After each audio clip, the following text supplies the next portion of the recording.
Good evening, everybody. It is January 15th, 2026. I haven't made that mistake yet when I put down dates, but I suspect I will. About 6:30, this is a regularly scheduled meeting of the Wareham School Committee. Please rise for the Pledge of Allegiance. I pledge allegiance to the flag of the United States of America and to the republic for which it stands, one nation, under God, indivisible, with liberty and justice for all.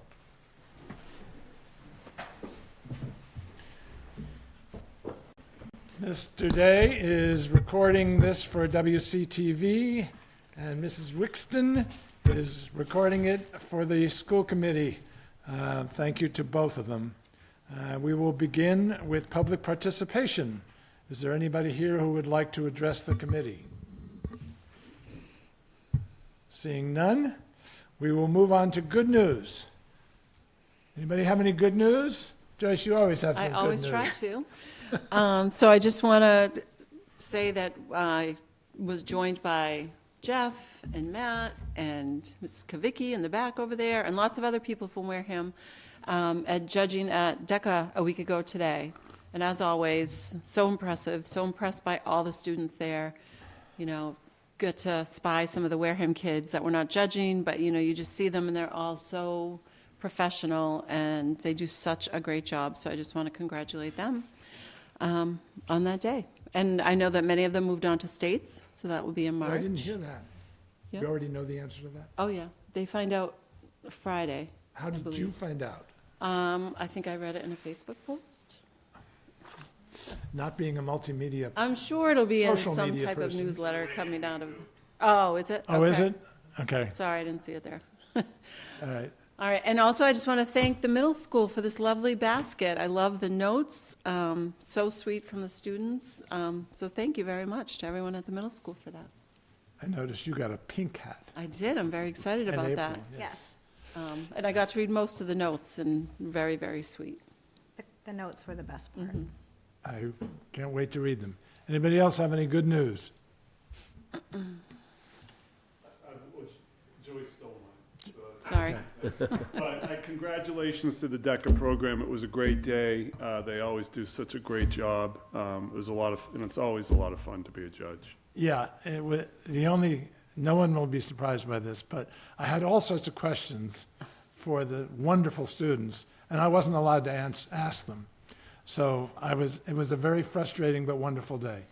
Well, I could see you. Excuse me? I could see you from where I was sitting. Oh, you were monitoring my behavior? Chomping at the And bit, was I he? thought, oh, I know. I did too. Every time I looked at you, you were talking. I'm like, you can't have that many questions. That's not true. What is true is some of the presentations, I did not have any Wareham kids, which was unfortunate, but some of the presentations were really short.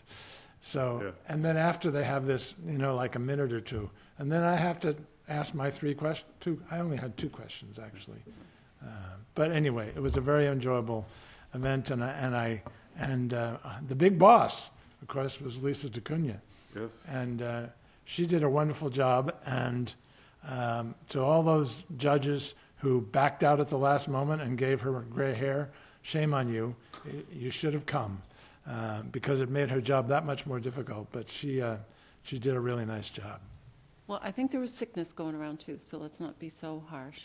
Okay, but right next to me was someone who was a student last year and a judge this year. So I felt sorry for her, although she probably had an interesting experience to flip in 1 year from student to judge. Okay, let's see. We have our student representative report on the agenda, but unfortunately, Priscilla cannot be here. I'm sure she's doing something wonderful. And we now have the principal's report. Have the 3 of you decided in what order you will present? Whichever one you desire. Oh, no. Okay, yeah, the rookie first, or the principal of I the think you year should have first? the high school. No, I think we should make it the principal of the year first. That's right. Thanks, Sarah. I'm always stuck in the middle. Well, Sarah nominated me, that's why I say thanks. Ah, So we're going to go through December. Our student attendance was 92, as you heard. There's a lot of illnesses going around, specifically the flu, and it didn't miss quite a few of our students, but they're at 92%. Teachers also were hit with it, 95%. Our enrollment is 538 students, grade 8, 150, grade 9, 80, grade 10, 94, grade 11, 102, grade 12, 102, and grade 13, 10.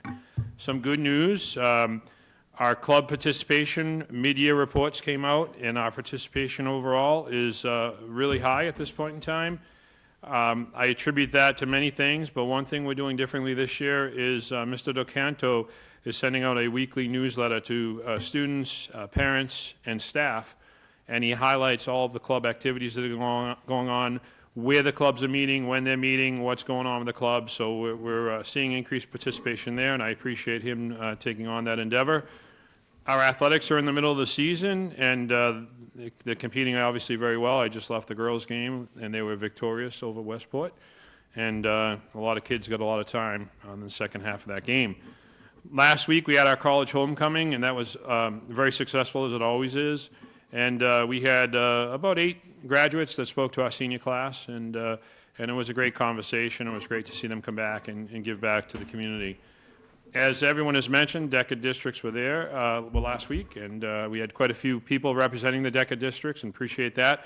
I had a chance to go down on Friday the 9th and see the award ceremony, and it's pretty amazing. I've never seen more kids at that competition. There were over 1,000 kids present for that competition. That's the largest group they've ever housed in Hyannis, and that was, again, another great event. Coming up, hopefully, if everything goes well tonight, we'll be starting our course selection process next week. And our AP Mass Insight Saturday sessions continue on. We have another one coming up on January 24th. And then we're going to be highlighting our AP Dual Enrollment and Pathways programs on January 29th at 6 p.m. And our Student Council and DECA are combining forces for the Snowball Dance on February 7th. A week ago from Monday, Ms. Cote joined our department heads as we did our observation rounds at the high school, looking to calibrate our observations and evaluations. And we had groups of 3 go throughout the school, and we each picked a department, and we had different lenses we looked at. We were looking at interventions this past time. Formative evaluations begin next Wednesday for all non-professional teacher status. And we're going to continue doing curriculum work. I'm excited that tomorrow is an early release day, and in the afternoon, the whole school will be working on curriculum. So a lot going on tomorrow afternoon. So that is my report. any questions for Mr. Palladino? Yes, sir. Can you just refresh our memory, what the Mass Insight Saturday sessions, just for the public and Sure. for the whole So committee? they're advanced placement sessions. We get support through a grant from Mass Insight, and they provide a lot of PD for our AP teachers. They provide a lot of support for us to do practice exams so our students can be prepared for the AP exams this spring. So on Saturday sessions are for the students, For the correct? students, but we do have obviously staff that go to supervise Yeah. because they have to be there. And it's just a great opportunity for our students to get some supplementation. Remember, as you know, as an AP teacher, we're competing nationally with a lot of schools that start about a month before us. So we really have to try and embed additional time for these students, not just to take practice tests, but to get some additional instruction. Thank you. Thank you. Two things. One is, Mrs. Wixon obviously forgot to tell you that you're responsible for reading a poem from the Poetry Club tonight. But we, I didn't see that on the agenda. I've been studying this agenda. I don't see it, but I'll be more than happy to read a poem. do you have one? Do I have one? Did you bring one with you? Was I supposed to? From the Poetry Club? I'll check my email while my colleagues are presenting and see if maybe I was sent one, but I didn't see Okay, one. if not, next time. Deal. You think I'm kidding? I know you're not kidding. Secondly, if you came in I believe the rule, Joyce knows this better than I do, if you came in the top 5 in in your section. Right. You moved on to states, Correct. correct? Correct. So do you happen to know how many of our kids are moving on to states from DECA for everybody? There's quite a few. I want to, she told me that 10 have the potential to go to nationals 21. today. 21. So I was going to say, I was thinking 20. Thank you. 21, there you go. 21 kids were in the 21 top kids. 5 of the, out of over 1,000. 1,000. Yeah, it was an unbelievable It is. number of kids. And it's, if you ever have a chance to come back for a second day, I highly encourage you to do that. The award ceremony is just amazing, and the kids get so excited for each other, and it's great to see the excitement. You know, the kid's name goes up on the board, and the Wareham kids are screaming. You know, and the same for all towns, obviously, all schools. But it's really exciting to see our kids just get excited for each other, and the camaraderie that goes on, and just the support. It's a lot of fun. Yeah, it's a great event. Okay, moving down the line. I do not have a poem to read. I'll send you one. All right, thank you, school committee. On behalf of Wareham Middle School, I'd like to give you our report. For the month of November, our student attendance was at 94%. We had 136 students have perfect attendance for the month of November. Our staff attendance that month was also at 93%. For the month of December, the students again were 93% for the month of December, and we had 132 students who had perfect attendance for the month of December. The staff worked really hard to ensure that we had some fun learning activities that last day before we were out for the holiday break to encourage students to attend school. And it did improve when we compared it to the last day before break of Thanksgiving. So I was very happy to see those attendance rates. Our current enrollment is 419 students. Our enrollment has gone up in the last 2 months. In fifth grade, we have 144 students. In sixth grade, 140 students. And in seventh grade, 135 students. Of those students, 122 students are special education students. This month, for November, we would like to congratulate our students of the month. For fifth grade, we have Ariana Lorizio. In sixth grade, it was Keith Hershani. Seventh grade, it was Jackson Moreau. And for the month of December, our students are the month. For fifth grade, it was Reagan Rumi. Sixth grade, Hope Baptiste. Seventh grade, Kali Assad. We had 2 large service projects that were completely led by students in the month of December. The first one was ran by the Wareham Middle School Student Council. They had a food drive, and they collected items to donate to Damien's Pantry, and the students collected over 900 food items that they donated to Damien's Food Pantry in the month of December. It was completely student-led. They collected them. They delivered the canned goods, and Damien's Pantry truly thanked us for it, and it was nice to see our students involved in that. Our second service project was through the Wareham Middle School Honor Society. I actually had a student reach out. He emailed me. He asked for an appointment with me. I met with him, and he showed me a presentation where he would like to create and implement a toy drive on behalf of the Honor Society. So I, of course, approved it. There were flyers made. Communication was sent out, and the Wareham Honor Society collected 104 toys that they donated to Turning Point to give back to children here at Wareham during the holiday seasons. So I just want to do a special thank you to our Wareham Middle School students for their service to community. Currently, I'd like to tell you a little bit about what we're doing curriculum-wise. In ELA, we are really focusing on novel studies. Fifth grade has been reading The Fighting Ground. Sixth grade is reading Percy Jackson, The Lightning Thief, and seventh graders are reading The Outsiders. And so with each chapter, there's various activities, there's some assessments, there's a lot of journal writing that goes with these novel studies. I welcome you to come and take a look at any of these classes with this novel study. It's been very impressive. In mathematics, students in fifth grade have been studying whole numbers and decimals to the hundreds. And when you're in fifth grade, that's pretty hard. It's been interesting watching them. And our sixth grade students are studying prime factorization and common factors. while our 7th graders have been studying graphing coordinate planes, percents, and proportional relationships. Currently, right now, students at Wareham Middle School are taking their winter NUIA assessments.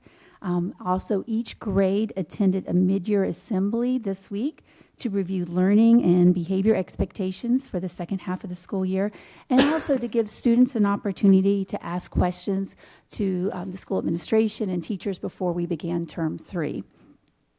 The Wareham Middle School Council met last week and is very excitedly collaborating on an upcoming 4th grade tour of Wareham Middle School from the 4th grade students at the elementary school, and also the 4th grade student orientation and family night at Wareham Middle School at 5:30 on May 14th.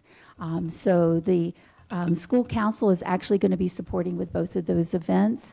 And some of the members from school council are going to be available on the orientation and family night to meet with incoming families and to talk with them about the wonderful things that are going on at Wareham Middle School. Tomorrow, Wareham Middle School will be having a New England Patriots Spirit Day, where all the staff and students are encouraged to wear their New England Patriots gear. Term 2 report cards will be sent home on Tuesday, February 3rd, and please save the date as the Wareham Middle School Drama Club will be performing Disney's Little Mermaid at 6 p.m. on both March 11th and 12th. And then finally, I would just like to say thank you to the families of our students and to the staff for making the Wareham Middle School a wonderful community.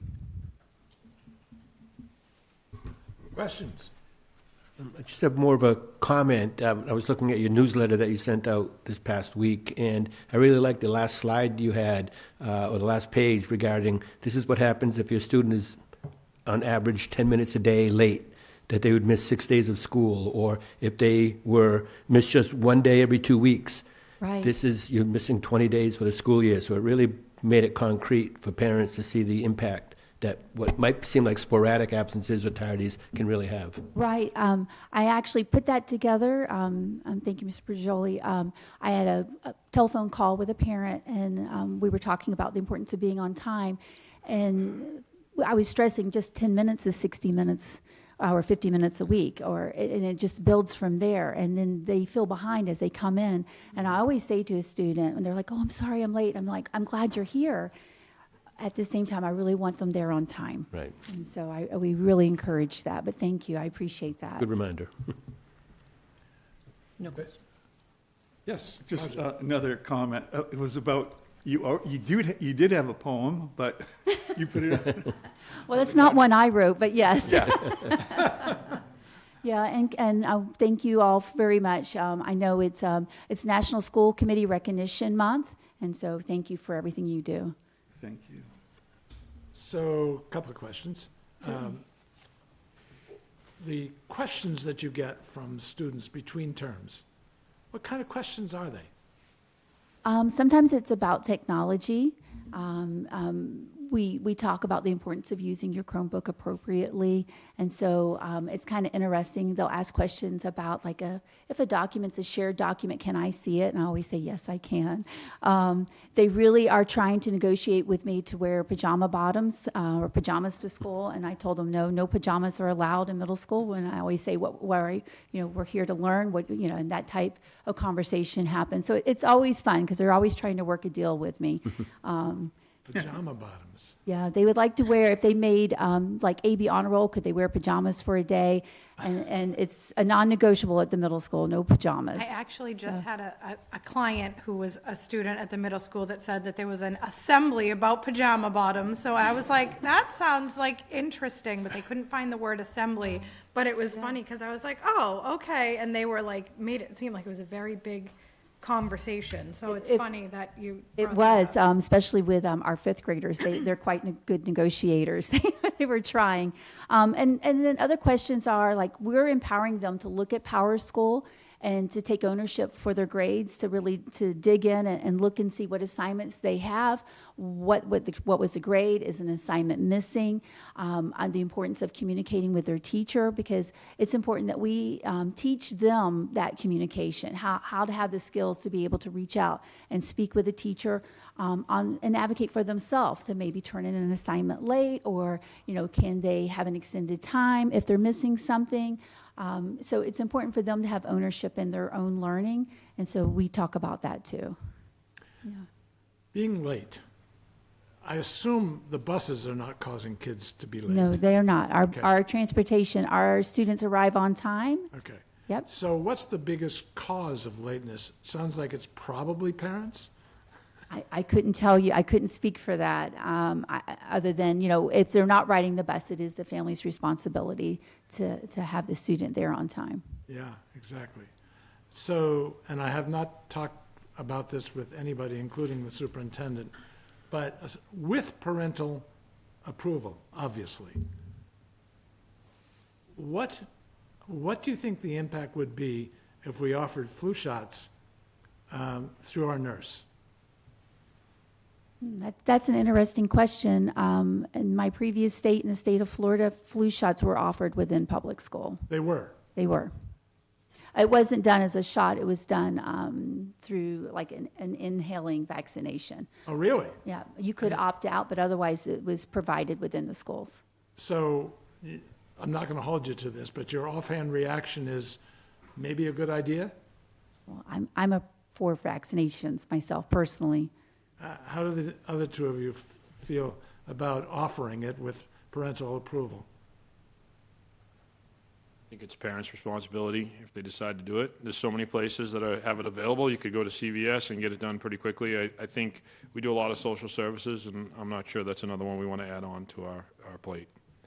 I hear you. I'm ambivalent about it myself, and I just asked about it. So Sure. what are your thoughts, Dan? I think it would be an opportunity for families to have access to it in a local form, which they may or may not have Okay. otherwise. I think it's probably a little late for this year, but I'll address it with the superintendent to see if he comes up with reasons why it's an awful idea at our Monday morning meeting. Anybody else for the middle school? No? Okay. Well, Happy New Year. I'm happy to be here in front of you giving a report of Wareham Elementary School, and I've gotten my feet in deep within the school, and I'm excited still to be here. So it has not changed my perspective being here since the start of the school year. I'm excited as day one. The students are awesome. The staff is awesome.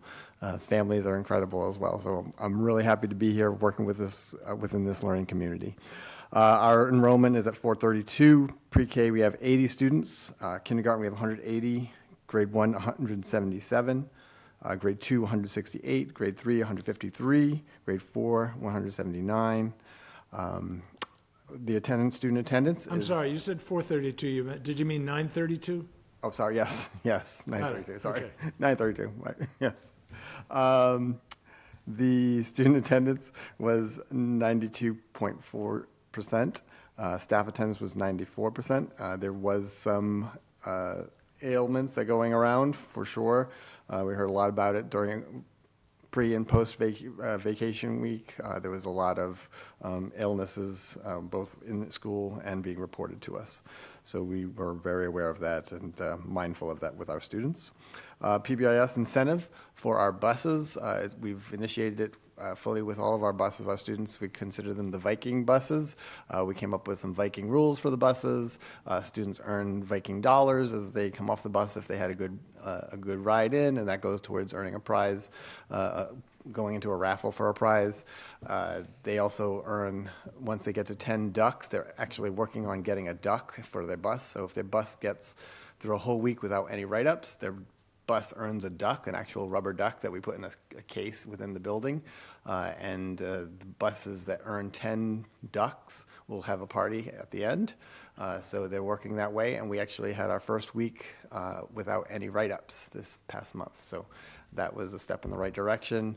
Our numbers, if I just took a quick look at September, we had 56 write-ups on the bus. In December and January, because I know they're short months with schooling, we only had 31 bus write-ups within that those combined months. So we're moving in a good positive direction with our buses, so I'm excited about that. Report cards went out. We also had our parent conferences in mid-December. A lot of parents showed up. There was a great turnout. And the students were excited to bring their parents in to show off their building. NUIA testing is scheduled for completion in February. MCAS, we're in the throes of it. We're starting already. It's getting test dates finalized. So we have ELA for grade 3, April 1st and 2nd, math, May 6th and 7th. And grade 4, we have ELA April 8th and 9th, and math, May 13th and 14th. Our student council did meet this month, and they were talking about starting a writing club, which is a kind of a positive because that's one of our goals. So the students themselves initiated the idea of starting a writing club. So that was a positive as well. Our neon writing project is well underway, which that is, it's a portfolio, a modernized, updated portfolio model. Where each student will have a folder. It'll start in kindergarten, go all the way up through 4th grade. It's a nice bright neon color for each color grade. And they have 3 writing samples that will be selected at 3 points. Each trimester will have a writing sample. We're going to take the best of each grade level and post them in a big giant case in the main lobby, and it'll be under lights and bright colors, and we'll encourage the classrooms to come and visit those writing samples across the grade levels and see what the progression looks like and how their writing can grow, and it's always good to see other authors and read other people's writing so you can become a better author yourself. Our early childhood grant, which is a huge announcement, I'm pretty sure it's announced. They earned an award through the preschool through CPPI grants, $250,000. They worked on that. They're working on the allocation of that and what that's going to look like. There was a meeting on Monday with leadership across the district to discuss that as well. Professional development, we had professional development for our teachers and administrators for Playful Learning Institute. That was on January 9th. And we are starting our planning for scheduling for the upcoming school year. We're already looking at that and starting to plan for that as a school. Our special arts programs, highlight for arts, they have if you get into our building, up and by the art room, there's a lovely child-developed presentation. It's birches, and it's got the cardinals in it, and they did a really nice job. It's a really nice presentation if you get to come see it. Nice little nice winter scene. Our music and chorus sang for the staff in the morning, preschool, before school started, around the holidays. PE's working on striking objects skills and started to plan for field day. Our instrumentals are starting to practice for their winter concert, which is February 11th. We also had a New Bedford Orchestra presentation for grade 3. Musicians are continuing to visit classrooms and give smaller presentations to the grade levels. It was a great presentation. The kids are really engaged. They're able to come up in front of the class during the small groups and present how different sound waves are affected, are produced, and the kids were really engaged with it. I was very impressed by the program. Our outdoor classrooms, winter plantings are completed, so our students were involved in that in grade 3. Season festivals, we had our PTA holiday festival, and our Sensory Santa was there as well, and that was hosted by Michelle Skolnick. Our Thanksgiving Float Parade produced by our STEAM teacher, Elizabeth Costa, in collaboration with the staff. The Dunn family came to do a holiday presentation for our students. Charitable giving, Friends of Jack, we had the Tutu Challenge, which was the beginning of the month. Everybody participated, staff, students, wearing red. It also, provided us, the organization Friends of Jack provided our school a rather large donation of gifts for the holiday season, which was very generous and very much appreciated. Knitwits, also another great donation. They're a knitting club, and they come to our building and they presented our students and staff with some gloves and hats, and they go on our hat tree out in front in the lobby, and any student that needs a hat has one readily available to them from this organization. And they did a really cute thing. They started taking designs from some students and creating the designs and putting them, not our students, but other students that they've done that with. So that was kind of cute as well.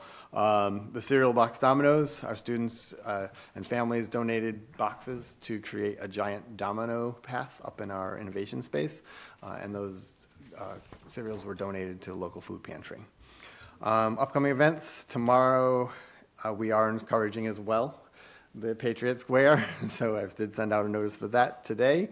Also, it is an early release day at 12:55, so we ask families, obviously, to make those accommodations for transportation as well. And obviously, Monday is Martin Luther King Day, no school there. Just encourage families to get involved in community events in the spirit of the holiday. PTA meetings in February 2nd at 3:30.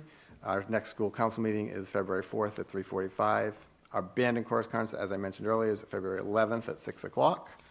We also have a Hall of Presidents event coming up on February 12th from 5:30 to 7 o'clock. And then February vacation is February 16th to 20th. And our next CARE program session starts February 23rd. That's all I have at this point. Busy. We're busy. Our little elementary school kids are busy. Questions? Yes. You mentioned CARE at the end there. Is there transportation now for the CARE program? They are working on that. I'm not sure what the status is of Okay. that at this point. Yes, there's transportation. Oh, Yes. there is? Okay. Okay. Did that start after vacation, or had it already started before? With the new session that's coming up, Dr. Oh. Chandler shared that this morning in our administrators meeting, that there will be transportation for both the middle school and the elementary school. Okay, perfect. Thank you. And I was not at that meeting this morning. That's okay. Because I was at You cannot MCAS be training. everywhere. I was at Yeah. MCAS training this Yeah. morning. Anybody else?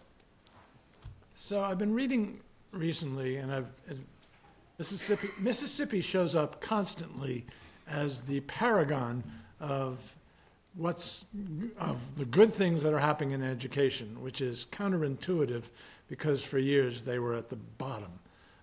And they're getting all sorts of recognition, especially in the early years, elementary school.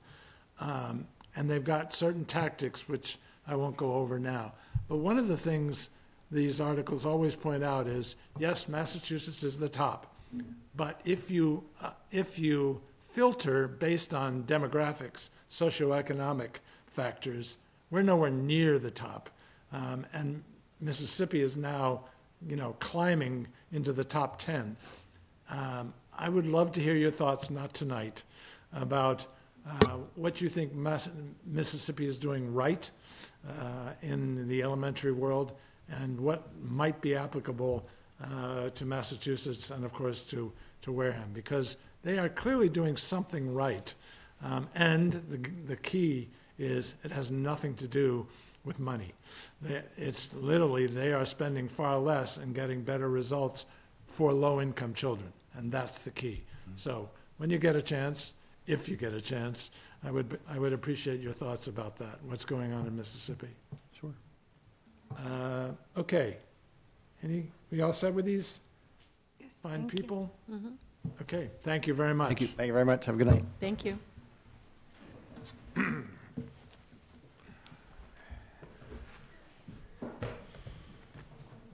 You look lonely.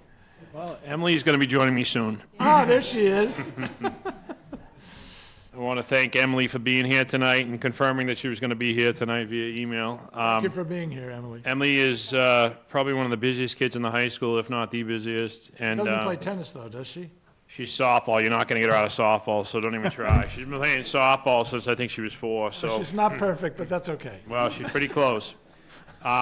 I want to thank Emily for being here, making time out of her studies. She takes a ton of advanced courses, and she's very involved in the school. Most recently, she was involved with the superintendent screening committee, and she brings a lot to the table when we meet as a student advisory council, and she's been influential, as one of her peers has as well, with really going through the course of studies that you're going to hear today and looking at surveys and sending out the surveys. And she's a great sounding board to represent all the students in the high school, and obviously with the superintendent committee as she's a representative of all the students in the district. So thank you, Emily, and I'm sure she'll say a few words and then answer any questions you may have. What grade are you, Emily? I'm a junior. Junior? Thank you. Go ahead. The floor is yours. I'm talking? Whoa. Well, I was hoping you might be able to kind of talk about, what we've been doing with the surveys and how we've vetted through the surveys and looked at the course of studies quite a bit. So for the past 2 years, I believe I've been involved with the course selection. So this previous year, we actually added a lot of new classes, and we plan to do that again this year. So every year we send out a survey, and then we meet up again, and we look at all the answers, and usually we get a lot of things like cosmetology and nursing and all this stuff like vocational tech, but sometimes we do get the good stuff that we do, and we usually take that into consideration. We usually write it on paper and then tally up how many times we see the same answers and what classes kids are interested in. We definitely had a lot, for last year we saw a lot of ASL, so this year we added some ASL classes. Obviously we have our childcare practicum, our new daycare, which I'm involved in actually myself. So we're also dropping a lot of classes because there's classes that a lot of kids just don't get involved in, and that we just think that there's better classes that we could replace those with that kids will be more interested in and that kids have asked for.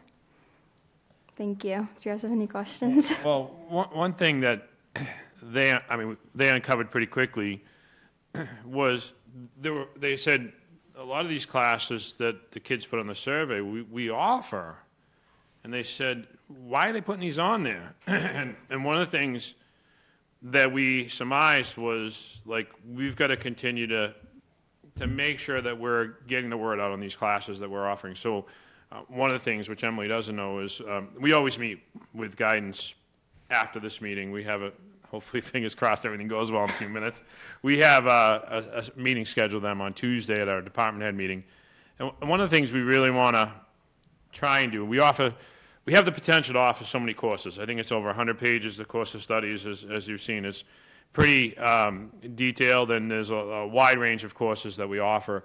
And those are courses we can run, and we talk about, and we would never put a course in the course of studies that we wouldn't have the expertise to teach the class, because that would be a tease. And that's why, for years, that ASL was on the survey, and for years, I was like, we've got to do something. And last year, she was very helpful with some other students in getting us going, and then obviously getting it to the level of the department head and to the teacher and getting that off the ground.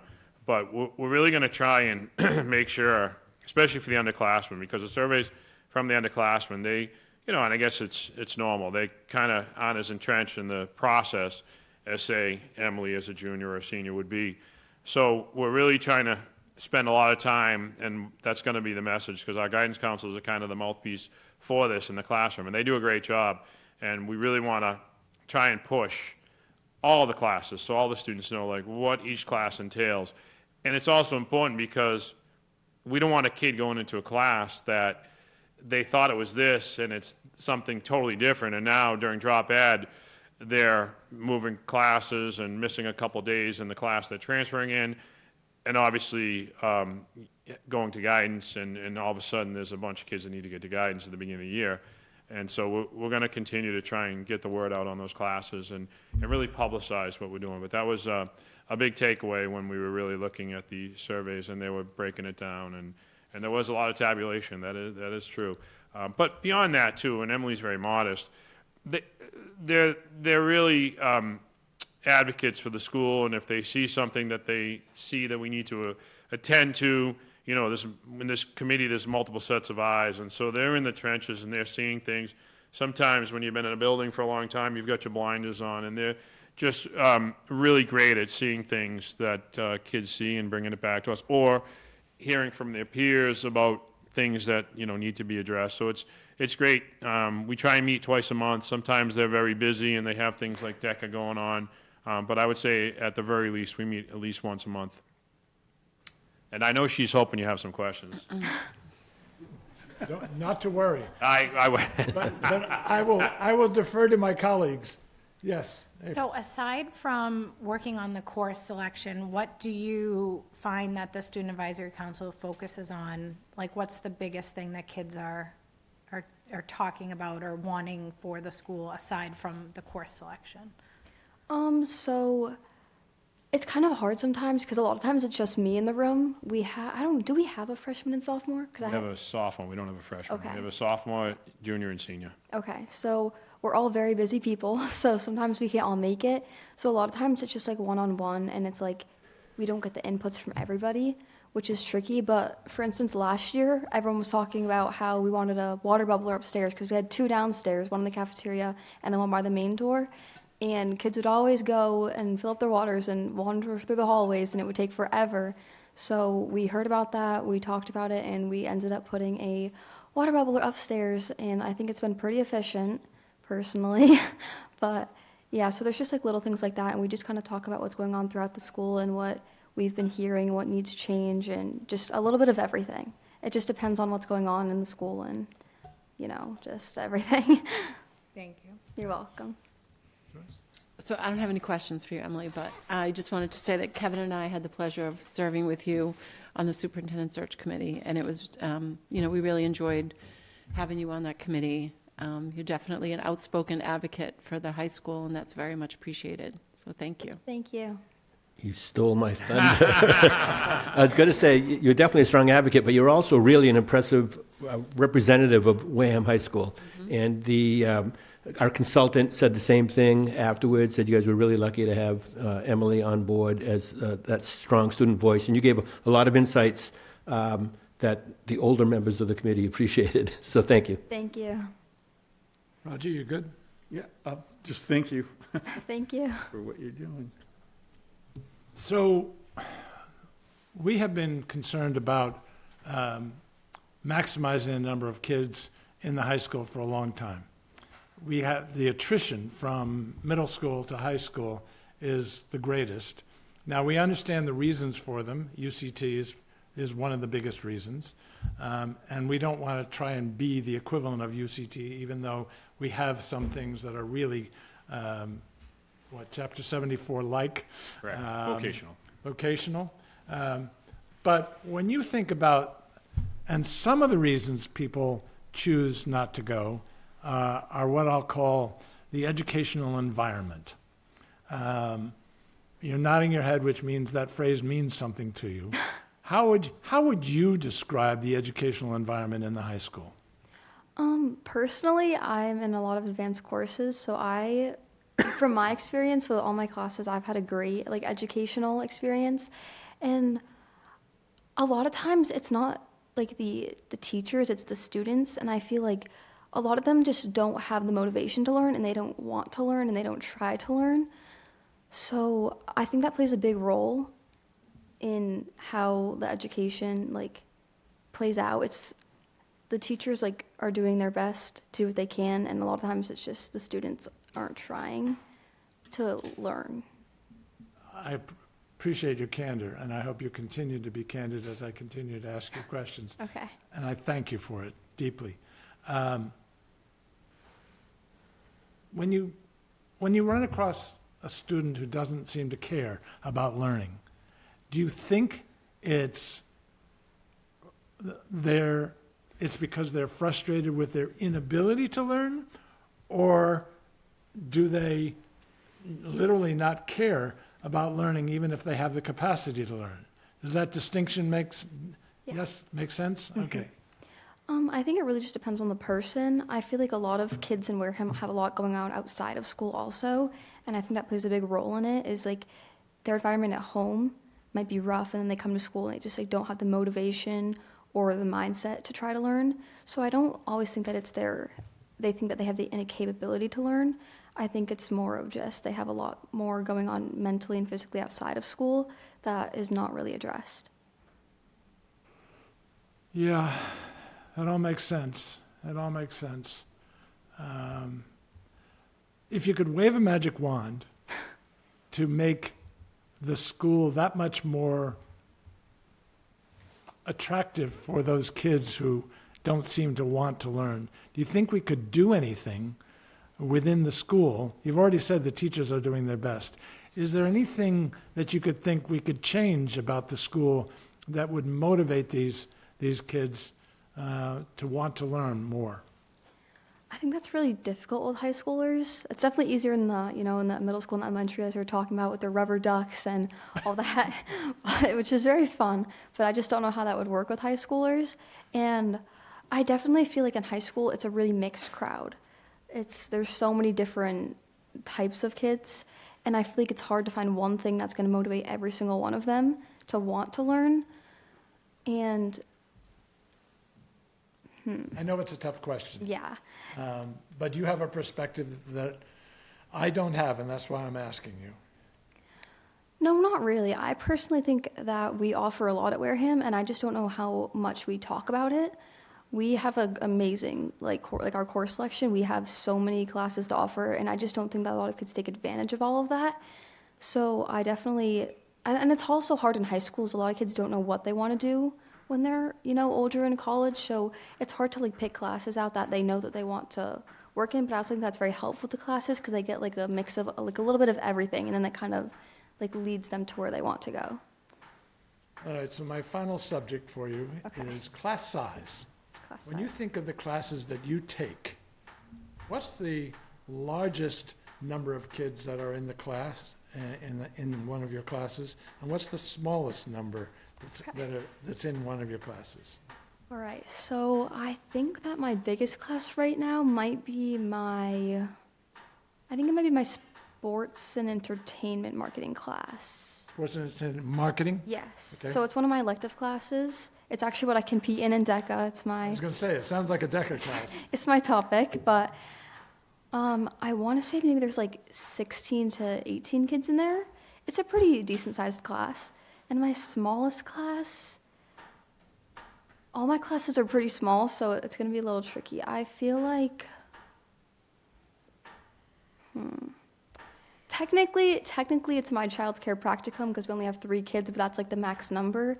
So it might be my math class or my English class. So I'm in AP Pre-Calculus and AP Lit and Composition, and both of those classes have maybe between 6 and 8 kids. So, and this is literally my final question. Okay. We have to worry about budgets a lot. Yes. And class sizes of 6, 7, 8, wonderful in theory, but do you think it makes a big difference in how much you learn? In other words, if your average class size was 15, instead of, it sounds like your average class size maybe 10, do you think it would make a huge difference in how much you enjoy your educational experience and how much you learn?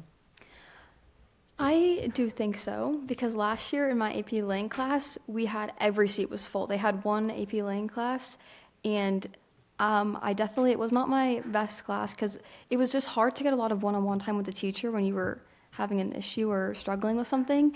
And it was just, there were so many kids, it was so chaotic, where right now in AP Literature, it's really quiet, and I feel like a lot gets across in one class, and we all focus and do our work, and it's not very loud. And I just think that personally I work better in an environment like that versus a big, large crowd. So that's just me personally, but it could kind of go a different way for every kid. I tell you, a crowd is 16. There was 20 kids in there, maybe 22. Oh, okay. It was a big class. It was last year. Yes. Yeah, okay. Well, you've been very kind in putting up with me, so thank you for being here, and thank you for being so candid in answering my questions. Of course, thank you. All right. Of course. Study now. You don't have to stick around, okay? All right. All right, thank you. Thank Thank you very Emily. much. Thank you. Okay, Mr. Rogers. While Ed's coming up, I want to say, I think the same thing I say for every presentation. I want to thank Ed. As you all know, he's a part-time employee, and he puts in a full-time day, including today. We were just at the basketball game, and he has been here since early this morning. We're very lucky to have Ed as an athletic director. And I also want to thank Sandy Barboza, his secretary, who does a great job in preparing everything you can imagine, from this report to payments, et cetera. And she's only part-time with Ed because she also works part-time as a guidance secretary. So she does a great job for us, and I'm excited. The winter season is going really well, as I mentioned earlier, and I think the fall season went well, and I'm going to turn it over, obviously, to Ed for the I just want to add, presentation. Mr. Palladino, I'm lucky that I have a lot of helpers that do a great job for me. People working at the games, people I deal with all the time. There's Kristen here and Jamie and everybody, and my secretaries. And that's the reason I continue to do this. As I know, 13 years ago, I signed on for 1 year. And every year, Here we are. Jamie sends me this contract in June. And I said, you know, it's not stressful. I get along with the people. The people that I work for are very nice, easy to get along with, and that's why I continue to do it. And I like it, and so. Oh, we're glad you do. Thank you. And the fall, the fall is usually a tough season for us, but it's getting better and better. Volleyball made a tournament for the 4th year in a row. Boys soccer qualified, and second time in 4 years. They hadn't done that in a long, long time. Girls soccer just missed by 2 points, which would have been amazing. It's been a long time since girls soccer would have made the tournament. I'm not exactly sure the right year. We had several. Our football team was tri-champions. And we've had 2 MVPs of the league, Boone Ouellette in soccer and Jeremiah Lawson in football. We had records set by Boone in soccer and most goals in the season and career. Olivia LaCava set the assist record in volleyball. It's been pretty good. And Cy Barreto has only been a coach 3 years. He's been coach of the year 2 of the 3 years. And that's voted on by the peers in his league. So very, very happy with that. And it always amazes me is the overall GPA is 90.4. It really blows my mind. That's 169 students, you know, and it shows that the kids that play sports, it helps them. I think it helps them in school because I think they get on a regular pattern on what would be going on, and I'm always amazed at that. And as Mr. Palladino said, the winter teams are off to a great start. Girls basketball is 9-1. And boys basketball is 8-2, and they're ranked number 1 in the state in Division IV. And out of 400 schools in the whole state, they're ranked in the top 10. So I mean, Don't for a forget small track. school, track's doing okay. Track has a tough league. They got they're playing Bishop Freehan and running against some tougher schools. It's a little bit tough. They just have bigger numbers, so we struggle with that. But Coach Garner is a tremendous coach. He does a really good job with them. And then we have strength and conditioning. It's a program with these unified kids, and they do a great job. You got a lot. The numbers are good. Very, very happy with the coaches we have and things that are going on. I'm very, very happy. Any questions? Questions for, yes. I know that obviously we've continued to waive fees for sports, and I know that obviously, like, on a budgetary purpose, it's not always going to be an easy thing to keep, and I know that I do still feel that that's helped with a lot of the numbers, the growing numbers of having the students be able to continue to play. And are there, as that may or may not become increasingly more difficult to maintain, have you guys discussed options to try to make sure that that's still something we're able to offer to our kids budget-wise? My opinion is hopefully you don't do away with it. I mean, it just makes a lot of difference. I think the kids that want to play sports, if some are not, you have the kids that really love it, and no matter what, they'll play. Then you have the next group. Those are the kids that we need on these teams. Not sure if they had to pay $300 or something to play that they would do it. I got my grandson's at Old Rochester, and I see the 9th grade kids. A lot of them didn't play. A lot of them aren't playing. I don't know if it's because they pay $300-something, whatever it is, a course, to play. And the numbers just aren't as good, and that's and that shocked me. So I'd rather you don't do that. Obviously, if you have to, you have to, but I think it's been very helpful. I think you'd see 20% right off the top wouldn't I be mean, involved. I'd rather continue it as well. I think it's a wonderful thing for our students, especially given, I think it's super important for a lot of kids. That's how they keep their, their Keeps them in grades. school. And that was one of Dylan's biggest driving factors. He couldn't play football. He was, that was a huge thing, so. You were talking about that before, and I was just, whatever it is, not sports, get involved with something to get you through the day. I mean, I know myself, I couldn't wait for school to end when I was in school, so that I'd get to play basketball and football and all that, and it kept me with certain grades. And whatever that person likes, that's gonna help them with their other grades. And as many things that they can do, it's helpful. That's what I've always been that proponent. It doesn't have to be always sports, obviously, I love that, but there's so many other things. Thank you. So maybe just as a follow-up question to that, the total cost of the season, it looks like it's like $155,000 net cost. Is that higher than past years? It seems high. I don't know, I'd have to, Kristen will be able to help me out a little bit more with that. I don't think it's, I looked for last year's report. It's far out of and, whack. No. No, and Okay. in the end, I mean, last year was pretty similar to other years. I think You know. you see an increase in transportation, an increase in salaries for coaches, and an increase in official costs. There are increases, but I think it's in line with any other increase you'd see anywhere else. Yeah, I don't think it's, Okay. No, you know, Well, and- I mean, I can go back and look for the report that we had last year. I just thought maybe you might know. I don't know off the top of my head, no, I do not. Okay. I just, it's been, I think, like Ms. Palladino was saying, it's natural things, even like referees now, it's hard to get them, and their pay keeps going up and up and up. And, because they won't do it for $70, $80 to come all the way down there to do one game. So now it's in the hundreds. So- That's a big difference from, say, 10 years ago, top varsity ref was maybe $70, now they're making $105 to $125 per person, per game, that's a lot. I used to have to pay a track thing, I was just talking to Kristen, we do track at Bishop Feion, at Wheaton, Wheaton, right? And Bishop Feion was the last team we played. So what they're doing is, I gotta pay, there's 7 schools, you pay once, one time for the 7 weeks. Last week was my turn. That was $2,000.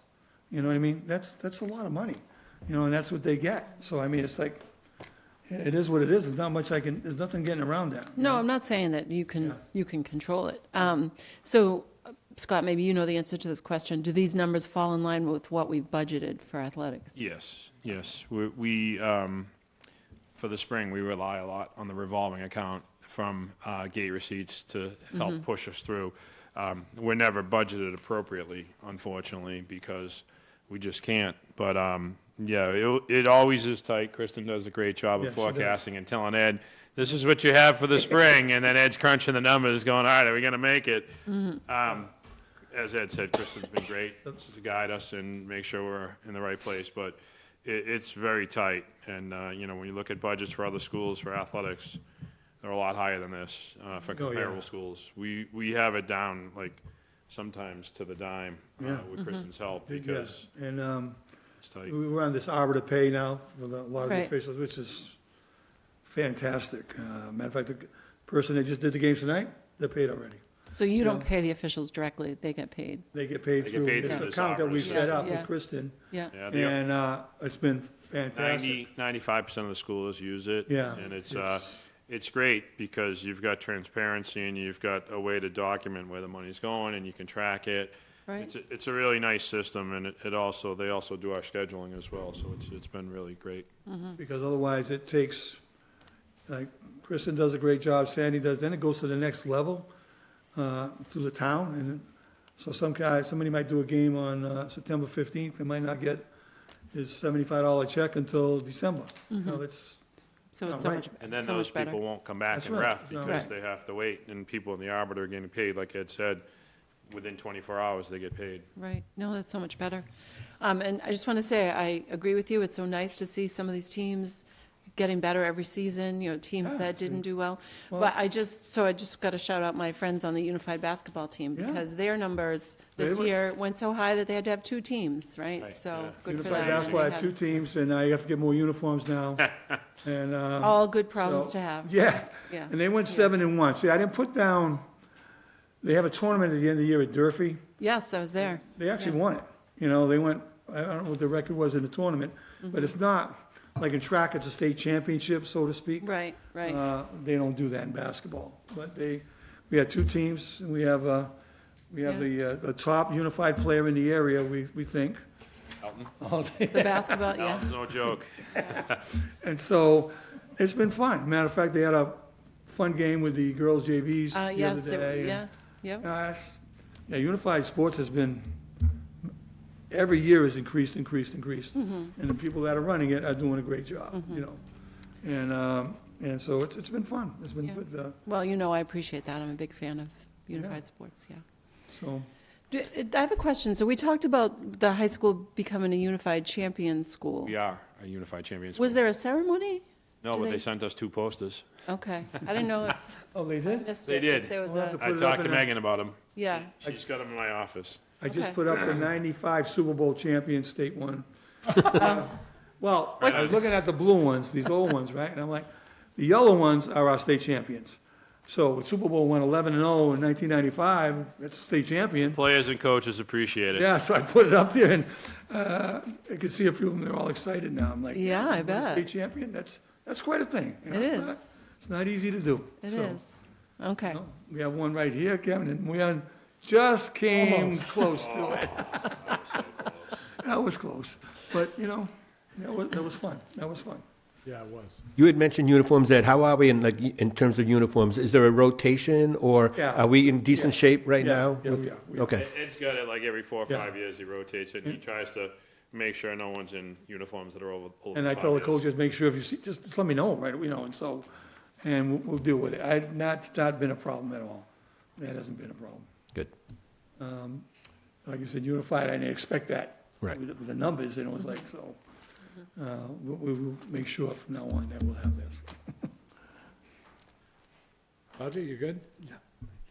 Yeah. I concur with my colleagues. I think it's going really well. And I thank you tremendously for the efforts that you're making to make it go really well. It's been fun. I'm glad to hear it, and you'll be shocked that I don't have any questions. You know where to go if you have questions. Go right in his office. Oh, Bourne would like, I picked it up already. great, You're all set. okay. Mr. Swett, Fix it. Yes, last year, fall of '24 was $154,647. Thank you. So, Is it now 150? almost the same. 154. See, Yeah. come on. All right. All right. Good job, Ed. All right. Any other questions? All right. I think we're good. Now, this is gonna be the big game for, her husband Oh. works in New Bedford, and obviously I was there for 30 years. And I'm Where- a Bedford graduate. Where, and obviously I coached there and all that. So we're playing there January 28th, so I asked her what she's gonna wear, Get her a Wareham No pressure, Kristen. sweatshirt. Obviously I have Wareham on, but it's tough for me because Red and blue is good. that's. That's your majority of my- school, yeah. Don't look at the gym floor. I know, well, and my name's on the floor like that. So but I'm excited about it, and I'm excited for our kids to be able to play teams of that level. Like we got Brockton Tuesday. Sunday, we got a great game with Norwell. They're one of the best teams. And we try to do Change the that. times, though. We changed the times to 12:30 to accommodate these football people. Oh, good. It's Change 12:30. them all. I- So, yeah, well, it's Okay, good so for if I would've you. kept it where it was, I would've had no workers, nobody going to the game, That's you right. know? Kristen goes to the game anyway, you know what I mean? So Yeah, she's yeah. lucky. So, All right. all right. Thanks, Ed. All right, thank you Thank guys. you. Thank you. Okay, course selection. Mr. Palladino's up here a lot. Well, that means I won't be here for the next 2 meetings, so. Thanks for having us. I'd like to bring up our administrative team and department heads, and hopefully we have enough seats here. I might take one of those comfy seats. We got room? Oh, they brought chairs, so All right, you got yours? Can we get everyone in here? I can slide over. You got one, Mike? So, before we get started, while everyone's getting comfortable, I just want to take a minute and thank the school council, the student advisory council, our student reps, advisory reps, our students who were very involved with the survey, our teachers who have had conversations with department heads over this course of studies, obviously our department heads that vet everything for their department, administrators, Kim and Andrea, for their support with this process. It's a process that really starts in November. It's pretty active in December, and then obviously we send it in before we go on vacation, and here we are to present to you. I know the school committee has always appreciated kind of our changes, because like I said, I think it's like 112 pages. And rather than go through 112 pages, we try and cut it short so you can just look at the changes since the existing course of study has already been approved. So we'll just do some quick introductions in case you forget. Amy Dion is our department head for everything. Yeah, well, this is the Amy Dion show too, by the way. You're going to hear a lot from her. But yes, everything is a good answer. Kim Kavicki is our assistant principal. Christine Thomas, who is the department head for math and foreign language. Andrea Cannon, special ed assistant principal. Mike Murray, humanities. And obviously, I've been up here all night, so you know who I am. We're going to go through the changes, and then at the end of the presentation, if it's okay, we'll answer any questions you might have. So I'll start us off, and obviously the cover page, changing the year, is pretty easy. And then Amy's going to talk a little bit about the change in the portfolio and capstone requirement. All right, so as you know, we piloted the capstone program 2 years. Last year was the first year that students presented. And then we surveyed students that did the capstone and those that viewed the capstone. There was a resounding, overwhelming, we wish to continue with the capstone option. So we've put it in as an option for graduation and along with the e-portfolio. So students can either do the e-portfolio as a graduation requirement or the capstone project. Right, so then we'll move in. What's the ratio what they choose? For topics? Well, right now we only have, it's slow to grow, so right now I have 10 capstone students. Thank you. Okay. And we had 10 last year. Okay. So. All right, so we'll move on to competency determination. I know we spent a lot of time on that at the school committee meeting, but I thought it was very important, obviously, to have in the course of studies. So cut and pasted from the policy that you approved. We'll move on to the electives that are offered by departments. You'll hear about all these electives that are highlighted, whether it be highlighted because of a name change or a new course. So we'll get into that. And I'll turn it back over to Amy, who's going to talk about the marketing career cluster and some changes in the business department. Okay, so all of the changes for the business department come from a requirement by DESE, because DESE rewrote the frameworks for marketing. And in order to align with and continue being aligned with Chapter 74 rules, if you will, to be certified vocationally for marketing, we had to comply with the name changes of courses to match the standards within the marketing framework. We were also asked to create a pathway, much like our ICP, our pathway for environmental and life sciences. We were sort of asked to model that format and do the same for all the coursework that reflects what students would need to complete to get what they need for that Chapter 74 designation. So that pretty much, I think, takes you through. And then we are adding an AP business course because College Board has just initiated that program. Okay, and then we move on to wellness and physical education. And there is one change there. There is a new elective that they're looking to offer, and that is weight training and strength development. It's basically really a name change from fitness and conditioning. They felt that the conditioning portion of the fitness deterred students from wanting to be involved, so they're trying this out to see if we get some interest. So that's the only change in phys ed. We'll move on to Mike, who has the changes in English. Sure. Have a couple of changes in course descriptions for creative writing, and the main thing that I'm hoping for is a sort of a rebranding of the Vietnam 1960s and American culture course to emphasize the American culture side of it, which seemed to sell better the last time I ran the course, which was last spring. So I'm hoping to basically eliminate the original course and have a new course called 1960s Rock Music and American Culture. All right. And Amy's back on talking about the fine arts. So we had a generous donation from Soft as a Grape last year, which was a T-shirt printing press. And in order to try and work that into our curriculum and use it as it should be used, we are adding a course of Print Lab from idea to ink, and that'll really introduce students to various types of printing, culminating with using the print press. And Amy's going to continue on with music. We have a couple of changes. The music changes are just an update. He just wanted to update the description, make it more true to life for what he's doing now, and kind of adding in some different descriptors for what the class entails. And Christine Thomas is going to talk about the world language changes. Yep, as Emily had mentioned, we started with American Sign Language 1 last year, and that class is going really well, so we plan on adding that and adding an American Sign Language 2 class to add to next year's course for the kids to move on with that. And then we're going to try something. We're going to do an 8th grade language exploration course. Rather than having the kids come over from the middle school and go right into 8th grade Spanish, we do offer American Sign Language and French also, but we find that the kids aren't picking those as much because they're already in the French class. So we're going to have all the 8th graders do a language exploration where they're going to be able to learn about American Sign Language, French, Spanish, as well as a couple of other languages that the students will pick.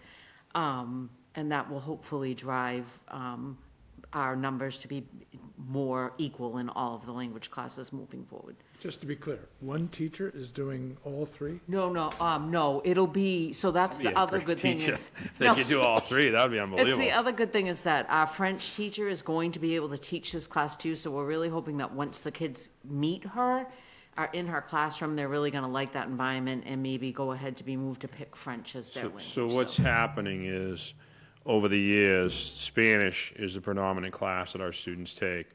And we feel that there may be many reasons for that, but if we can give them a third of the 3 foreign language courses we offer in-house, we feel like they can make an educated decision and potentially take French. Because if we don't change this, French is going to be extinct at the high school. It still may be, but I hope not. But I think this is an excellent attempt by Christine to try and give the kids the opportunity to kind of get educated, get that foundation in the 3 areas, and make a good decision. So I'm excited to see what happens. Christine's also going to talk about some changes in the math department. Yep, so last year we introduced AP pre-calculus, and that went really well this year.